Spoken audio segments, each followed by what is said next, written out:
Este nome Josafá, no hebraico do Antigo Testamento, chama-se Jehoshafate. Jehoshafate significa: o Senhor é o meu juiz, ou o Senhor me julgará. Josafá foi o quarto rei de Judá, filho e sucessor do rei Asa. Com 35 anos de idade, biologicamente falando, Josafá assume o poder, o trono do Reino do Sul, que até então é chamado de Judá. No ano 870 a.C., Josafá assume o poder, assume a governabilidade de Judá. E no ano 845 ele termina o seu reinado. Então, portanto, Josafá reinou, administrou todo o território de Judá por 25 anos, 2 décadas e meia.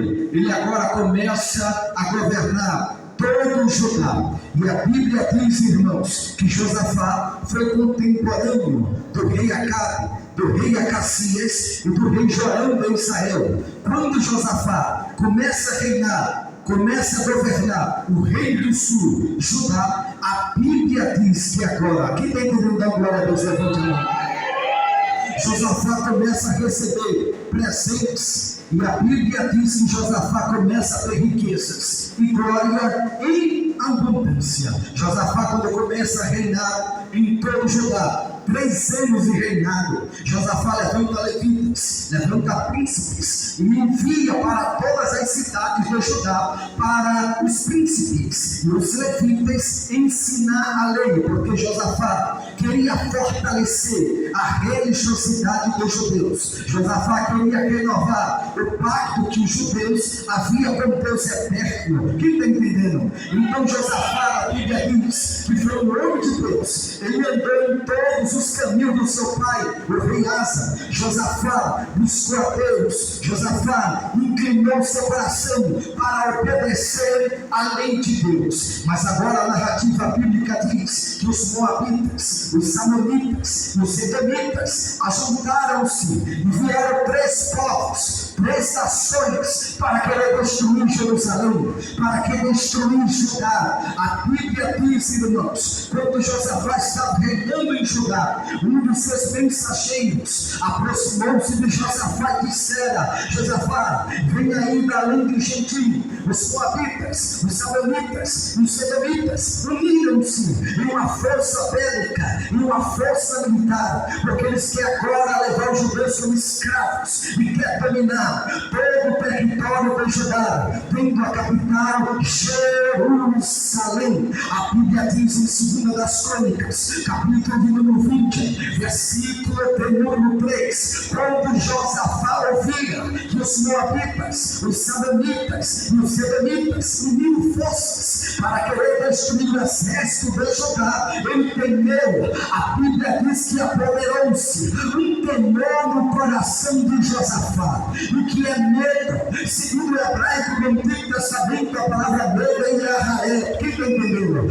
E a palavra medo no grego é focus. Tanto a palavra Yahé, tanto a palavra focus, significa que o medo é um estado de perturbação, um estado de um sentimento perturbador diante de um perigo exposto, sendo esse perigo um perigo real ou um perigo imaginário. Medo é um sentimento de perturbação diante de um perigo exposto. Medo também pode significar um estado de apreensão, esperando que algo ruim vai acontecer, que algo ruim vai acontecer. A pessoa que tem um sentimento de medo sempre fica esperando a calamidade, a ruína, algo maléfico, algo ruim para acontecer. Mas Josafá, além de temer, ele não deixou medo dominar o seu emocional. A Bíblia diz que ele apregoou um jejum. Quem está entendendo, irmãos? Em todo o estado de Judá, em toda a nação de Judá, de ponta a ponta, os judeus se levantou para jejuar, os judeus se levantou para abstenhar de alimento líquido e alimento sólido, porque o jejum é isso, é você se afastar por um período de tempo de alimentos para se consagrar, para se dedicar a Deus, a fim de buscar um Josafá entra no jejum, um jejum coletivo, glória a Deus. O que eu aprendo nesse texto? Tem coisas que o jejum pode resolver, porque o jejum é um elemento espiritual.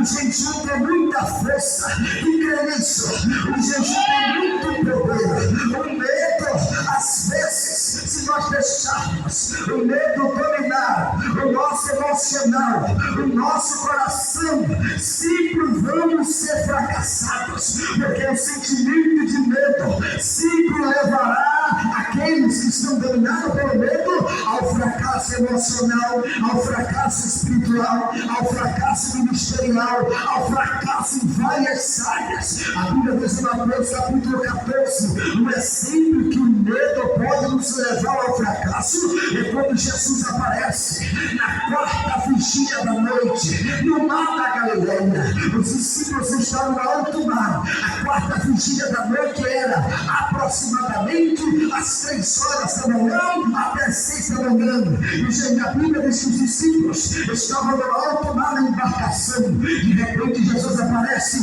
andando por cima das águas, e o medo, o sentimento de medo dominaram o coração dos discípulos, de maneira que eles começaram a gritar, vendo Jesus de madrugada, andando por cima das águas, ele gritando: fantasma, é uma assombração, é uma alma penada, é um fruto.